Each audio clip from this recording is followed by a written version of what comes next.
ဒါကိုကြည့်လိုက်ပါဦးဒီတင်ပေါ်ဟီဆွဲတင်နေတဲ့အရာမပိုက်ကွန်ကြီးကိုပေါ့ဒီပိုက်ကဖငားထင်ထားတာထက်အများကြီးပိုကြီးပါလေဘာလို့လဲဆိုတော့ဒီပိုက်ကွန်ထဲမှာတစ်ချိန်နဲ့ပန်စီယာမိတဲ့ငါးရီရဲ့အလေးချိန်ဟာမယုံနိုင်စရာပဲတန်ချိန်180စိုက်တိရှိနေလို့ပါပဲ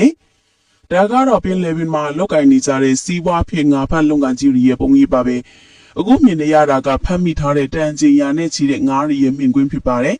ဒီငါးရီအားလုံးကိုဒီတိုင်းပစ်ထားတာမဟုတ်ပါဘူးသင်္ဘောမှာရှိတဲ့အေးကန်ဒါမှမဟုတ်သူလောင်ကန်းစီတွေကိုအမြန်ဆုံးထည့်သွင်းရပါတယ်။ဘာတော့လဲဆိုတော့နောက်ပိုင်းမှာကုန်းပေါ်ကိုပြန်ယူပြီးဈေးကွက်ထဲမှာအကောင်းဆုံးအရေးသွင်းနဲ့ရောင်းချနိုင်ဖို့အတွက်ဖြစ်ပါတယ်။ဒီလုပ်ငန်းစဉ်တစ်ခုလုံးမှာအားလုံးကိုအန်အားသင်းစေမယ့်အချက်ကတော့ဒီငါးဖက်မှုကနေရရှိတဲ့တန်ဖိုးပါပဲ။ဒီလိုအေယာမပိုက်ကွန်ကြီးမဲ့တစ်ခါဆွဲလိုက်တာနဲ့သူတို့ဟာဒေါ်လာ3,000ကနေ3,500ထိရရှိနေပါတယ်။ဒေါ်လာသိန်းနဲ့ချီတန်ဖိုးရှိတဲ့ဖန်စီမှုပါ